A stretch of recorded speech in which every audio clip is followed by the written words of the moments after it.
Hi, everyone. Welcome back or welcome to the Empower Sounds podcast. My name is Mahika, and I started this podcast 1 year ago to give a platform to a diverse range of women to share their stories and give you guys a source of inspiration and entertainment. And my hope was that you would learn, that you would laugh, that you would enjoy, and it would create this beautiful community. Now, in this time, one season has come out, and I want to continue to grow this community and share with you guys what I have planned. So today, I turned 21. The podcast is 1 year old, and so I decided that to start off this season, I'm going to share with you guys the 20 things I learned this year between 20 and 21 because this year has been completely transformational. I moved to Spain a week after publishing the first episode of this podcast, and I lived abroad for a year. I lived alone. I learned so much, not just about the language and the culture, but about myself and my 20s. And I want to share some of those insights with you guys. And this season, there's going to be some more solo episodes where I'm going to share different stories with you guys and different bits. And I'm super interested in knowing what you guys want to hear. So please let me know in the podcast Instagram. I'm gonna link it down below. It's called Empower Sounds. Let me know what you want to hear. And let's get started. I'm going to tell you my 20 lessons I learned this year. Again, I have put these in an order that came to me intuitively. So they're going to be in different themes and touch on different things. The first thing I really learned this year, and it was really clear to me, was this idea of you are not the writer, but you are the narrator. So this year I've had a lot of conversations with friends about destiny or probability and how much agency we have in things that happen to us and whether fate exists. And with the year that I've had, a lot of things have happened that have been out of my control. And a lot of amazing, incredible things have happened, and I've learned a lot. And I think one thing that's really got me through is this idea that you can't always write the things that happen to you, whether that be situations or people coming in and out of your life, whether that be an inconvenience, a challenge, a problem, a struggle. But at the same time, you can choose to tell yourself and narrate the story of what these things mean. So, whilst you might not be able to write things in and out of your story, you get to tell the story in a way that is empowering to you and makes you a version of yourself that you're happy with and a version of the story that you're happy with. You get to decide whether the story is a comedy, a tragedy, a romance, a drama. So, I think it's really valuable to remember whilst you may not be the writer, you are the narrator. And whilst not everything will be in your control, you get to decide what those things mean to you. My second thing that I learned this year is that cringe is inevitable.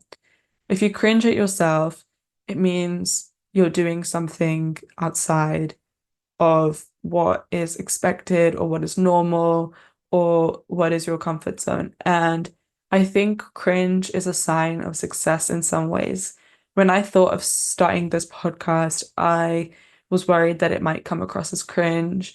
I still sometimes worry, am I being cringe in a lot of different areas of my life? But I think if you cringe at yourself from the past, it means that you're growing and changing.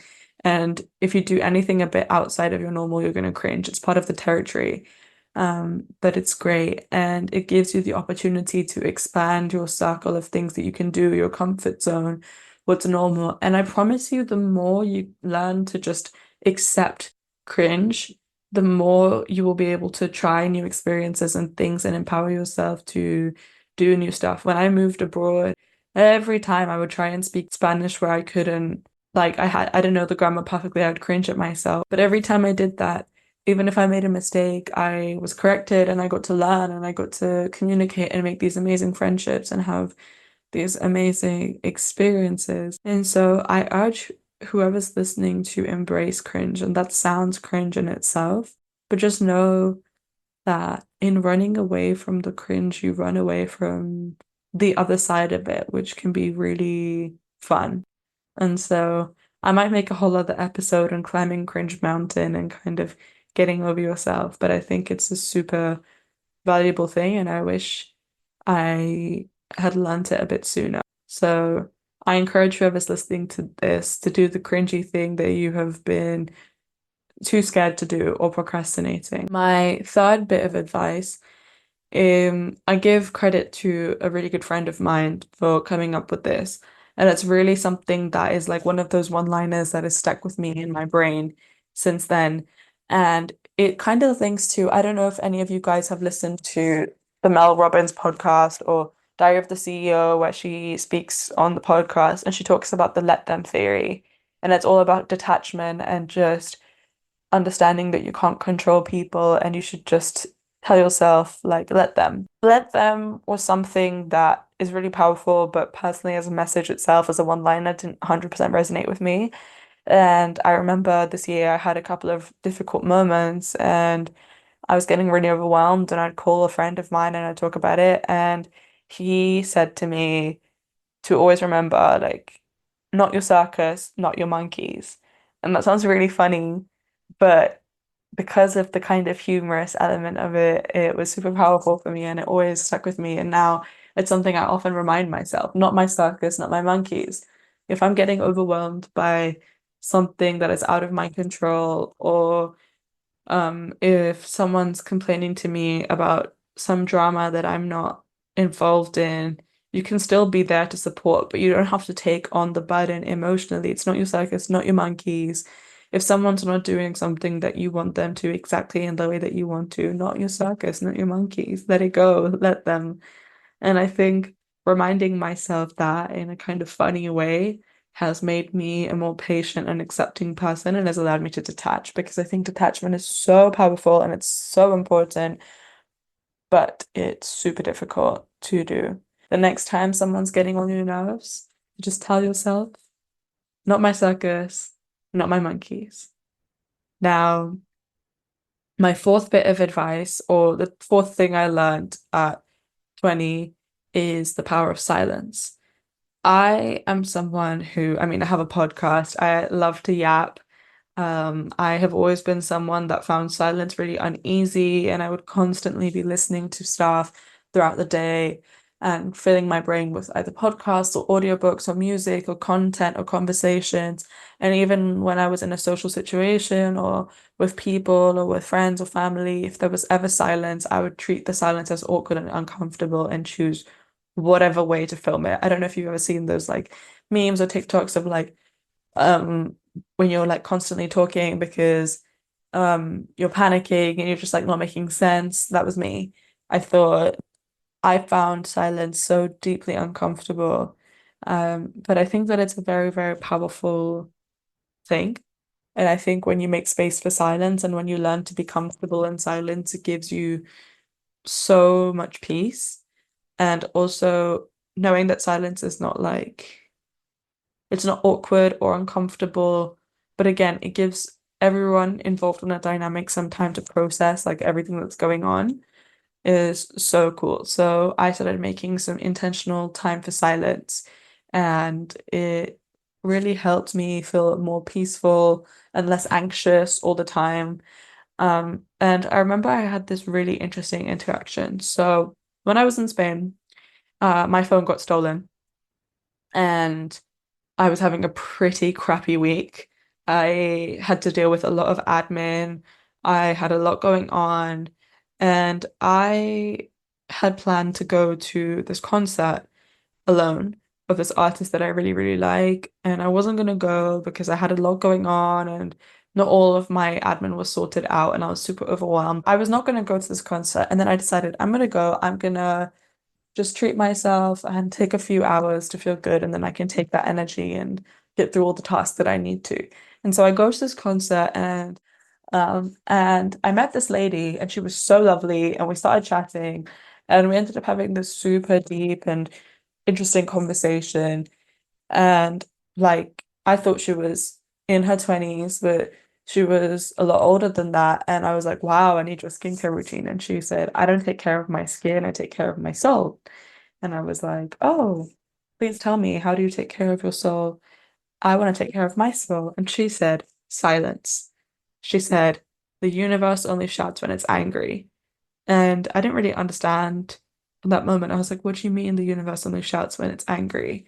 And I was like, what, well, what if you're angry with the universe? What if you're angry that things are happening to you that are outside of your control? And so we had this whole conversation, and it was all about detachment and acceptance.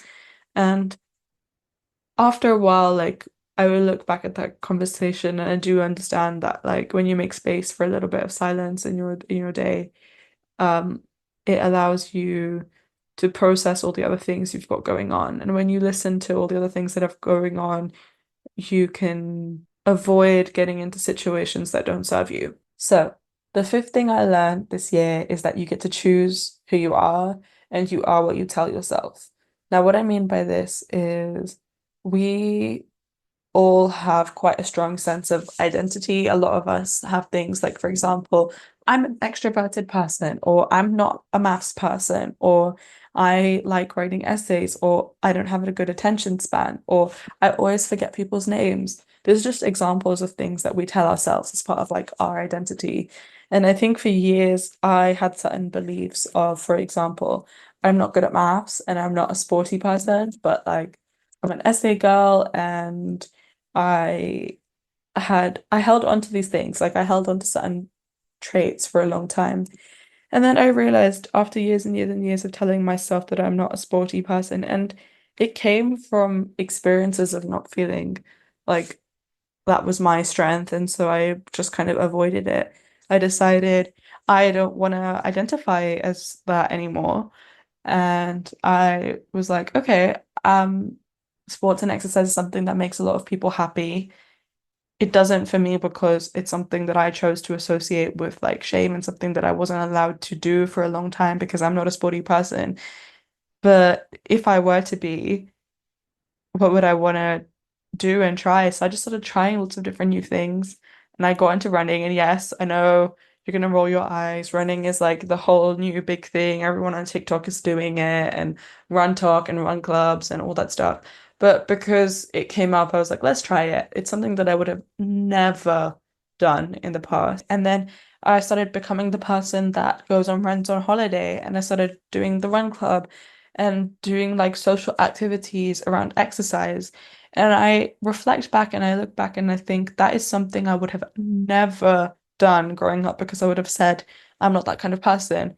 I'm not that kind of person who does that. I'm not sporty.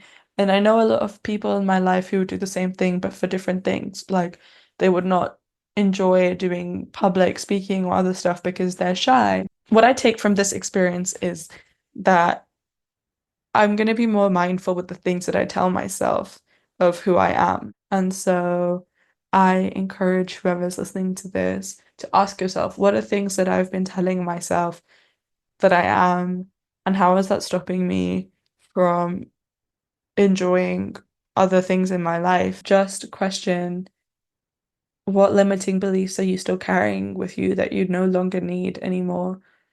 And do the beliefs that you have about yourself fit with the version of yourself that you want to be? My next lesson, so lesson number 6, is also related to movement in some way. And it's if you're in your head, get back into your body. For a long time, I've identified as someone who is a chronic overthinker, someone who is quite anxious and gets quite in their head. And I noticed, and I've also been doing a lot of kind of neuroscience reading and investigation into like the mind-body connection and nervous system regulation, that you can't sometimes think yourself out of overthinking.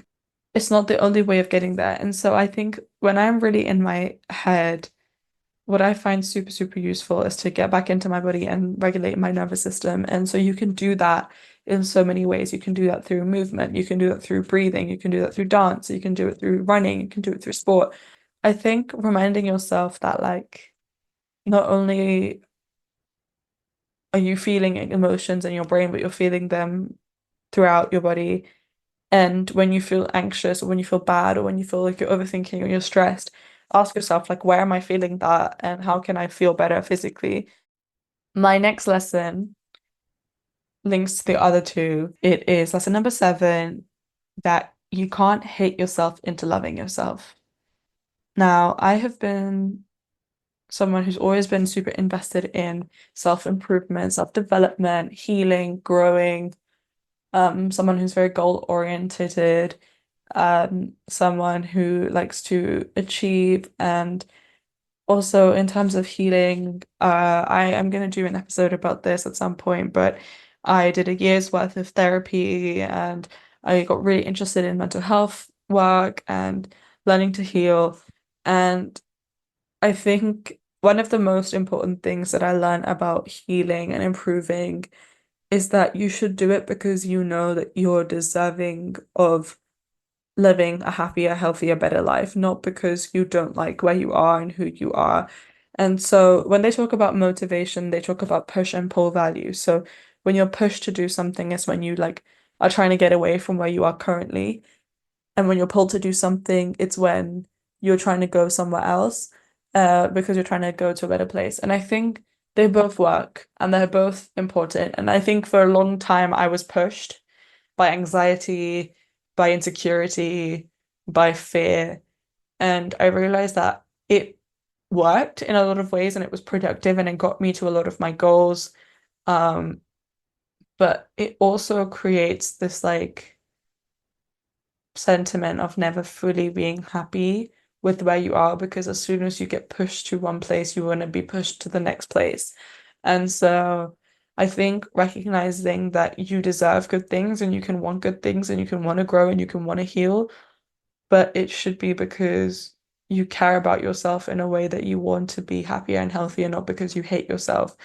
And so I think that goes with not just mental health, but also physical health. Like, yes, you can hate yourself into over exercising and doing diets and stuff, but it's way, way, way more sustainable mentally, physically, to do things, to have a good relationship with food and exercise because you care about yourself and because you want to treat yourself with respect and care. And that can be a really difficult place to get into. And I found this quite a difficult lesson to integrate into my life, but I think it's very game changing. So again, reminder, you can't hate yourself into loving yourself. And even if you can hate yourself into being a productive person, you're not going to be a happy, productive person. So I think you have to accept yourself to be able to plan to improve. And I think again, this is not me saying don't improve. I'm so big on um trying to get the best out of your life and out of yourself, but question where is that coming from?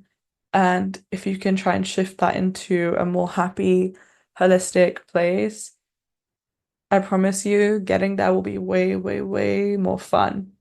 And that's all life is about, right? Like making it fun. My next lesson, lesson number 8, is to do with relationships. Now, this can be romantic relationships, it can be friendships, it can be your god-awful situationship. Um, and it is about the people that come in and out of your life.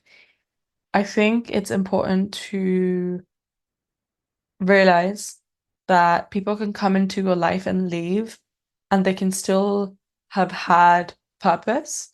I think when people leave our lives, we think, oh, it wasn't meant to be, or it wasn't meant to work out, or whatever.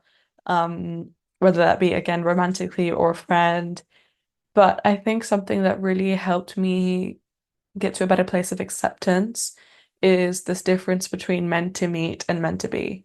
I think there will be people in your life that you are meant to meet because they can teach you, they can give you so much love and happiness and acceptance and amazing experiences that you're meant to experience so that you know that you're meant to have them and that you're worthy of having them and that you can have them without that being someone that's meant to be in your life for a long term. Again, whether that be a partner or a friend. Um, and so if someone leaves your life or if you decide to walk away from a relationship, that doesn't mean that you have to walk away from a place of, oh, I don't like that person. I don't want that person to be in my life. It was never meant to be. they could have had a beautiful season. You know, when they say they have the famous saying where it's people come into your life for a reason, a season, a blessing, or a lesson. Um, I think understanding that there's a difference between meant to meet and meant to be gave me a lot of peace because there was a lot of people along my journey this year that I feel like I was meant to meet. And maybe they're not so much in my life anymore, and that's fine. Like maybe that's not meant to be. But that doesn't take away from the fact that we shared so many amazing things and I learned so much. And I'm really grateful for all of those moments. So remind yourself that next time you're feeling a little bit heartbroken. My next lesson, lesson number 9, is to celebrate the small moments. Now, I'm a big, big, big advocate for celebrating the small moments and romanticizing your life, and also just making sure that you give yourself nice little bookmarks and celebrate like the little in between chapters because it's what adds a lot of happiness. I think there's a lot of pressure put around big occasions like birthdays, Christmas, but if you take time to celebrate the small moments, they can be really, really magical. So what I did this year was when I was living in Spain, I celebrated each anniversary. So I moved on the 25th of August and the 25th of every month for the rest of the year. I got together people that I loved, my friends, and we would get cake, we'd do picnics, we'd have little dinners and it was never anything super huge. Um, but taking time to celebrate with your community and be celebrated by the people that you love and to celebrate them is something that adds so much happiness into one's life. And I remember speaking to someone about it, and he was like, "Oh, like, but if you celebrate the small moments, like, doesn't that take away from the big proper celebrations that you should actually be celebrating?" And I don't think that's the case. Personally, I think that when you create space to celebrate the small moments, it adds so much more joy, and it makes so much more of the mundane moments and days more fun. Also, it gives you so many nice things to look back on and be like, oh, remember this time. So I think this is your sign if you're not doing it to celebrate the small moments. Maybe you finished an essay or a piece of work or an assignment that you were really tired over. Go celebrate, go get yourself some cake, go on a walk, do whatever makes you happy. I think just intentionally saying that, like, I'm gonna take some time to be happy and celebrate myself, either with or without people, is super valuable. And I want to make sure that this year and this decade and the rest of my life going forward, I make intentional time to celebrate. The next lesson, lesson number 10, is that we inherit a lot of our beliefs. When I was in Spain, I went to this really, really interesting lecture about the politics of hate and religion, and it was talking all about all of the problems that we're seeing on the world stage geopolitically with extremism and politics and how religion comes into that. And it was talking all about that. And I started to reflect about these things. And apart from religion, I think we inherit a lot of our beliefs. We inherit our beliefs around faith, if that applies, whether that be having faith, not having faith, what faith we have. And obviously, people can separate themselves from that, and a lot of people do.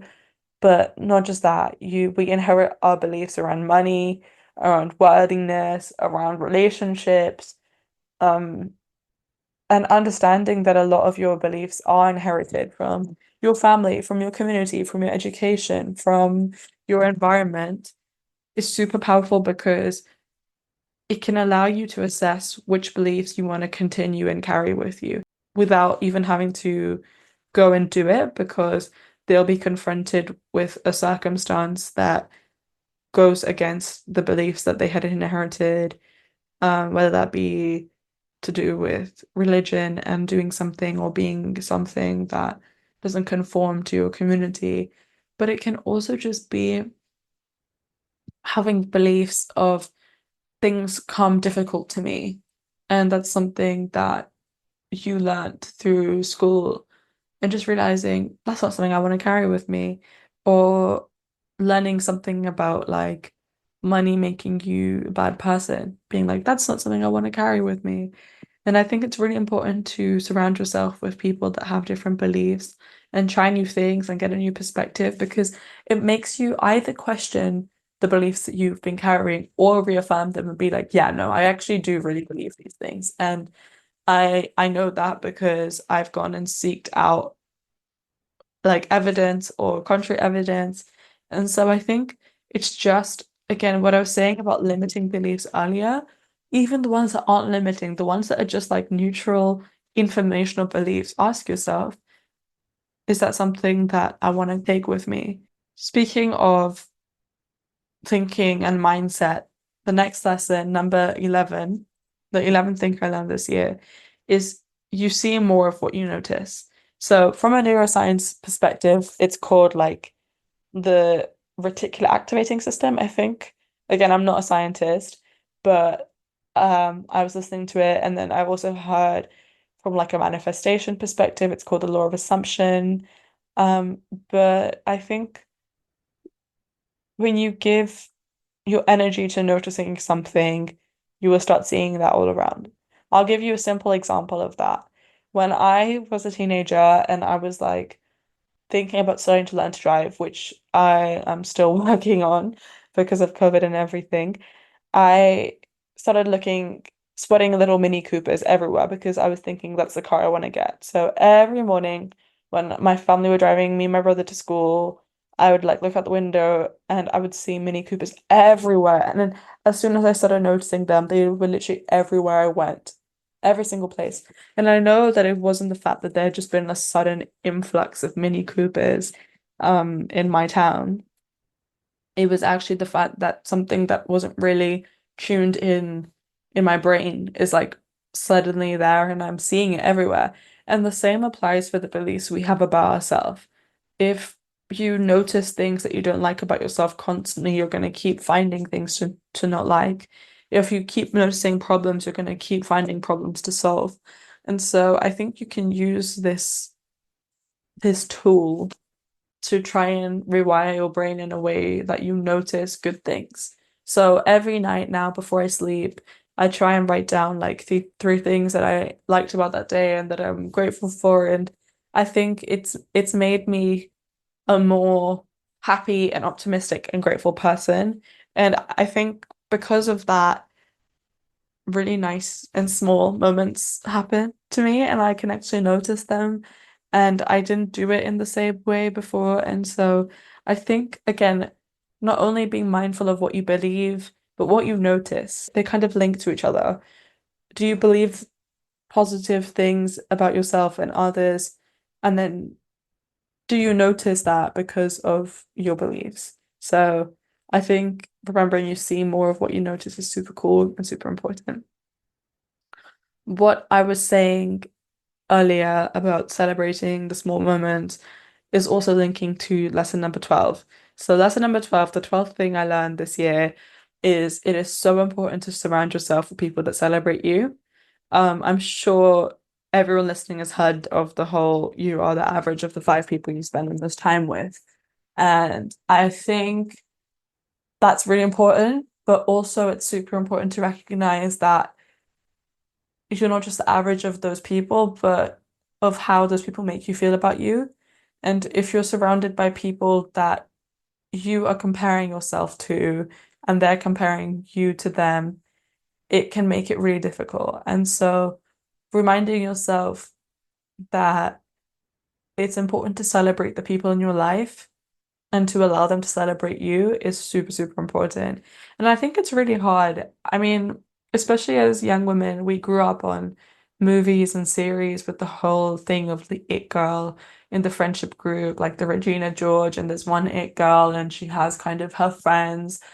And I think it creates this whole dynamic of we have to compete to be the it girl. But if you remind yourself that there's enough space for everyone to be their own version of the it girl because we don't all want the same things and we all unique and different, allows everyone to be celebrated. And I think it's really important to make sure that not only do you surround yourself with people that celebrate you and are super happy for your wins and aren't hating on you, but also to celebrate them and support their wins and create this like community of support because it is the most empowering thing I think one of the reasons I'm able to do this podcast and speak about my life and my experiences is because I have so I'm so lucky I have family and friends that support me.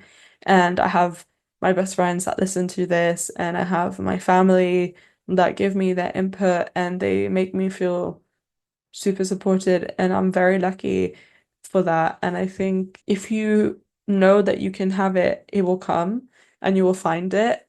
And I had that conversation last season with Alessia. It's an episode I'll link down below. And she talked all about how when she started YouTube, she lost a lot of friends because she wasn't feeling supported by her friendships and people were making fun of her. And I think remembering that you should be celebrated for what you're trying to do. And not only are you climbing Cringe Mountain, but you should be climbing Cringe Mountain with your community is so important and valuable. So surround yourself like with people not only that you want to be, but people that make you feel proud of who you are, and you do the same for them. Lesson number 13 is linking to the not my circus, not my monkeys lesson. So the 13th thing I learned this year is the importance of detachment. Now, again, this is something I find really difficult, and I think it's a really important life skill to learn. And so I found detachment a really frustrating concept in the past because this idea of like you have to detach from your desires is super annoying because it's like, well, what do you mean? I want something. How can you not want something anymore? And that just kind of takes away from that. But I think all detachment is reminding yourself that whatever you want, whether that be a person, a job, an experience, a thing, a feeling, you are going to be okay with it. You're going to be great with it because that's what you want, but you're also going to be okay without it. Like with or without the thing, you're fine. And I think the moments in my life that I've had this attitude of with or without this thing, I'm going to be fine is when I've either got the thing or I've got something better or I've felt the most peaceful and happy. Um, and that doesn't mean that you don't have to want it. You can, for example, if you're applying to jobs and you're thinking, I want to have this job, this specific role, you can want it, and that's still powerful. But if you add this desperation to, if I don't have this job, I'm never going to be valuable and I'm not going to have my dream career, that's taking away from the energy so much. And I think it's so important to remind yourself that there are so many ways of getting to where you want to go. And so remind yourself, with or without it, you're going to be fine. That goes for the person, it goes for the situation, whatever outcome, you're going to be fine. That's a privileged way of thinking. And I understand that, like, there's certain things that we all need. So, like, with jobs, a lot of these things come down to being able to afford to live and everything. But even in that context, reminding yourself that there's so many jobs and there's so many people and you never have to rely on one thing, because there are so many ways of getting there.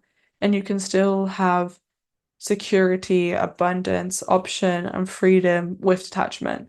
So I think if there's one thing that you take away from this, please take away the importance of detachment. The next thing, lesson number 14, is one of my favorites. That's why I chose it as number 14, because it's my favorite number, is take the things that scare you and make it an opportunity to make it your strength. So I think I have been someone, like I said earlier, that has been really governed by fear for a long time. There was a lot of things that I did or didn't do because I was scared. And if you imagine your life as a car, like the fuel that I was filling in was anxiety and fear. There's so many things that I missed out on because I was scared of how it would turn out or how it would be perceived. And I think you just have to learn that fear is inevitable, and being brave doesn't mean not being scared. It means telling yourself that your fear is not enough to stop you from the opportunity on the other side of the fear. So I think just realizing, like, make a list. What are the things that you scare you? And then slowly take time and do the small ones and slowly work your way in confidence up to the things that stress you out and scare you, and remind yourself that it's only scary until it's not. And like I said earlier about you get to decide who you are and what you're not and all those things. I was so scared of being perceived whilst doing sports and activity because I felt like an idiot when I was younger doing it. But now it's something I enjoy and it's something I love. And there's still things I'm scared of. Like I'm still really anxious about driving, but it's something that I'm working on because I know that on the other side of it, it's going to be liberating and it's going to be freeing and I'm going to be able to take myself different places. And I'm still scared of being perceived, but now I have this podcast and I'm yapping on the internet. And I know that eventually it's just not going to affect me. And I think knowing that fear is something that is almost a indicator of like your direction of growth. Because if you follow that fear and you take that fear and you turn it into fuel and power, like that's so powerful because you know you already have your strengths. You already know what you're good at. You already know what you're comfy with. Like if you're okay with doing things that scare you, you're gonna build so much confidence. Like I think with confidence, you have to remind yourself it's not just about how you look and what you're doing and whether you have your dream body or your dream skin or your dream financial situation. It's about telling yourself that I'm gonna show up for myself no matter what. Like I'm gonna do things that scare me. I'm gonna keep being consistent towards my goals. And I think that's awesome. So write down a list of little things that scare you. They can be tiny, they can be big, and then just realize they're not that deep. Nothing is that deep. It's gonna be fine. And you're so valid for having those fears, and those fears come from a place. And you don't have to invalidate yourself or call yourself stupid or give yourself names, but just know you're gonna feel so much more peace when those things don't have a hold on you anymore. When you're not living your life in avoidance of those things because you're scared of them. So I think run towards your fears is something that's super powerful and something I really learned this year. And it's something I'm hoping to take forward and implement in this decade, in this season, in this year. And I'm really curious. Please let me know again in the Instagram DMs of the podcast account. What is something that you're scared of and what's something that you're working towards? My next bit of advice is actually about advice. So the 15th thing I learned this year is before asking people for advice, make sure that you know what you want or think. I think before, when I was a bit younger, every time I would go through an experience, I would immediately go and tell my friends or just anyone that would listen to me how I was feeling, what happened, and I would like process those feelings whilst I was telling everyone what happened, whether that be going on a date and being like, oh my God, guys, like, what do we think? Or going, even little things of which photo should I post? I would like show my friends group chat, like, guys, which picture do we like?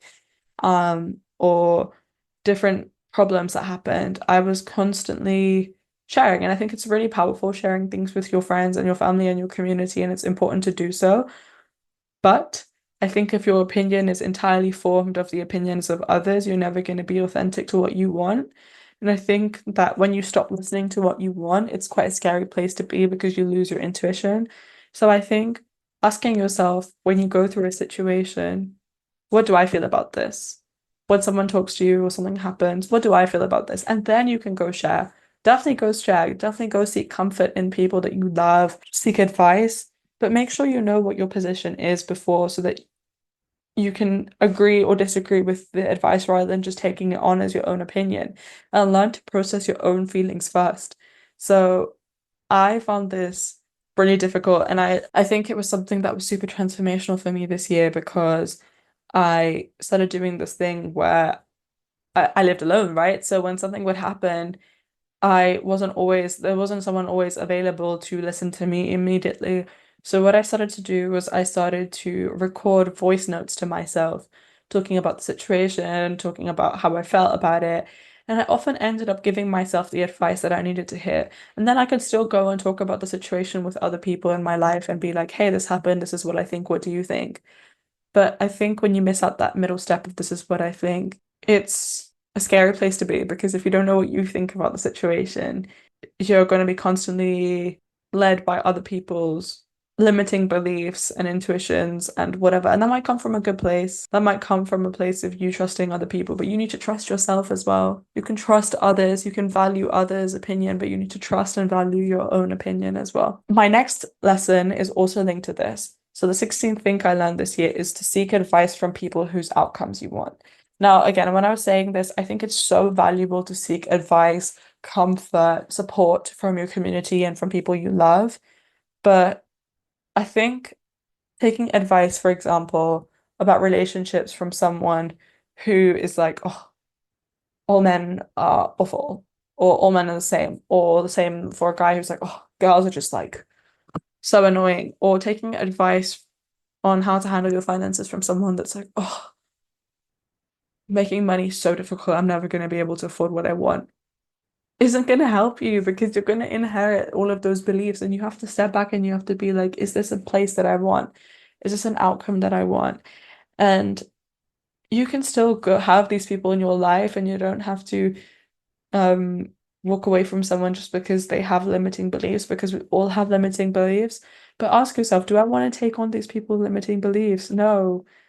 And first of all, like I said, make sure that you know what your opinion is on your situation or what you want or what you don't want. And then you can ask advice. And if you have the opportunity to ask advice from someone whose outcome you want, amazing. And if someone's able to give that to you, amazing. And if they're not, then there's so many ways that you can, with the internet, there's so many places. If you want to learn more about money mindset and abundance, you have endless resources to you.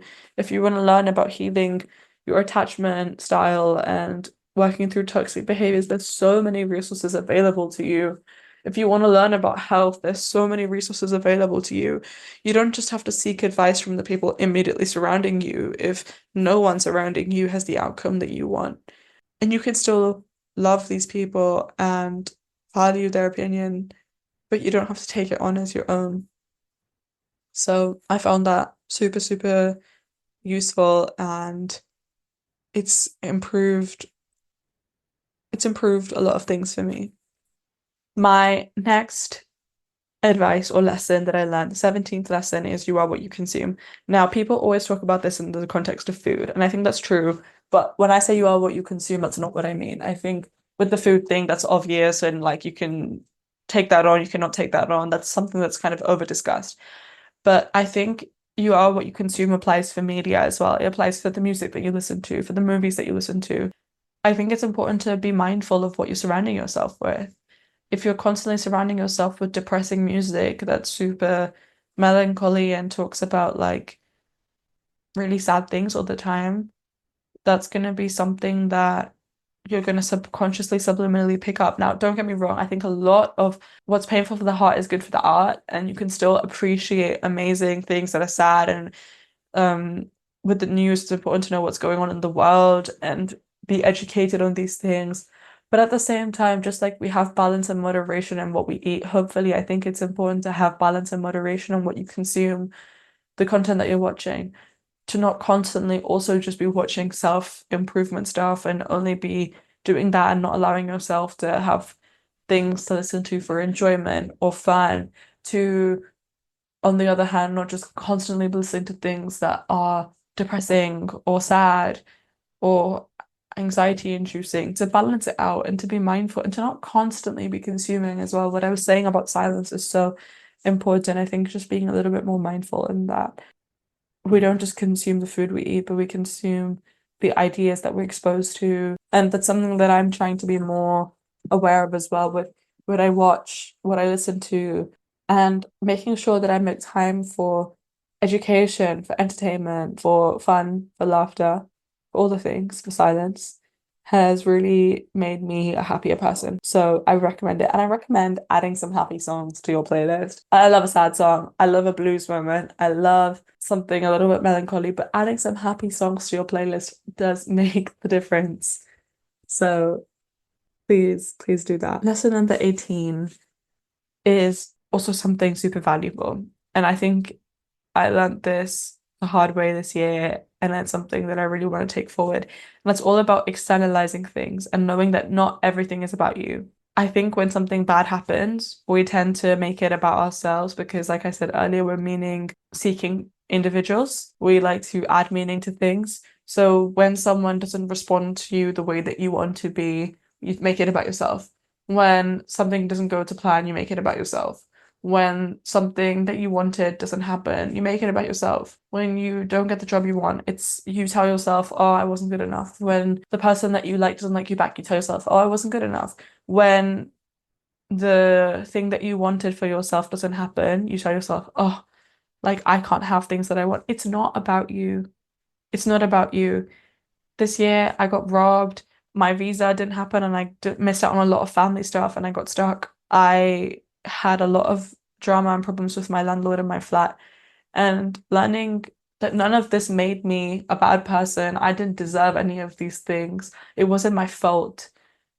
It's my responsibility. It's my responsibility to deal with those things and to manage them and to not let them affect me and to make sure that everything is done, but it's not my fault, was something that was game changing. And I think the next time something doesn't go your way, realizing it doesn't mean anything about you and just making sure that you don't make it part of your negative self story is so powerful. Imagine a little bubble around yourself. Whatever happens to you doesn't change your self-worth. You are worthy just as you are, and then you're experiencing other things, and those happen, and you're gonna have good days, and you're gonna have bad days, and you're gonna have frustrating days. Doesn't mean anything about you. And this links to my next bit of advice, lesson number 19, is being more non-reactive. I think, like I said, I would take everything personally in the past and make it about myself. And I would also be a little more reactive. If something happened and it made me feel emotional, I would have a big emotional reaction about it. Um, if someone texted me something I didn't like, I would have an emotional reaction about it. And I think learning to be more non-reactive and the fact that you don't have to respond to everything immediately. It's fine to have emotions, it's fine to feel bad. It's normal, it's human, it's natural. It doesn't make you a good or bad person. It's gonna happen. You're gonna have a reaction, but you don't have to make that reaction super big and affect other people. I think sometimes if you just feel the emotion and really allow yourself to feel the emotion, that's okay. You don't have to respond to everyone immediately. I think we live in an era where we're all switched on. We all have our phones on us all the time. People are always having access to us and always texting us. And I used to be someone that if someone texted me and I saw the text, I would respond immediately because I thought that was polite and I thought it was the right way to do things. And it meant I was just constantly reacting and responding and reacting and responding. And now I put my phone on Do Not Disturb. I've turned my notifications off for things that aren't work related. And I know that the world is not going to stop spinning if I don't react or respond immediately. And I take some more time to just sit in my feelings and make sure that I respond in a way that I actually feel rationally rather than acting from the super emotional place and making it all about myself and all these big emotions. So I think when you're feeling bad, you're allowed to react, but ask yourself, is this reaction actually serving me in what I believe and what I think? Or is it just coming from this emotional place? And it's allowed, okay, you're allowed to have emotions, you can do it, but you don't have to respond to everything immediately. You can breathe on it. And also, if you're having a hysterical reaction to something, if you're having a disproportionately big reaction to something, you're not just reacting to what just happened to you. It's historical. If it's hysterical, it's historical. And this links to how if you're being triggered by something, it links to a long history of beliefs around that area that are really upsetting to you. And don't take it as point of shame, take it as an opportunity to work on something that has been troubling you under the surface for a long time. So I think if you can work on being, if this is an issue for you, working on just giving yourself some space to feel your feelings without having to react and respond immediately is super powerful. And also just not having shame for your reactions and responses because know that they don't come from a bad place. They come from a place of you being emotional and being hurt in the past, and that's fine. But it doesn't serve you to live in a past wounded version of yourself. And so give yourself space to respond exactly about the situation, how you are and how you feel now. My last lesson, lesson number 20, I want to leave it on a happy note and I want to remind you that you are either winning or you're winning. When things work out for you, you're winning. When things don't work out for you, you're making space to either know what you don't want, to learn something, to rest or to make space for something better. And so in every situation, you're either winning or you're winning. And you have to take that mentality with you. Again, what you notice is what you'll see. If you know that you're winning, if you know good things are happening to you, you're going to keep seeing good things. If you believe that you're a person that is worthy of good things, you're going to keep seeing good things. And you have to believe that life is giving you what you want and showing you what you don't want. That becomes so much easier with retrospect. Like I said, I went and lived in Spain for this year and it was the best year of my life. But when I was deciding where to go abroad for my study abroad, I didn't pick Spain originally. And it sounds crazy to me now because I have been teaching myself Spanish by myself for the last 3, 4 years. It's linked to a lot of my passions and my interests and who I am. And it was the best year of my life. I met some of the most amazing friends that I'm going to keep for the rest of my life. I had some of my favorite memories, went to some of my favorite places, and it really shaped me as a person. And I remember getting the news of going there and feeling a bit heartbroken because I wanted to go somewhere else 1 year ago. And I'm so glad it didn't work out. And so I'm reminding you that whatever happens, you're either winning or you're winning. And I hope that you take all of this and that it resonates with you and that you enjoyed and that you learned and that you laughed.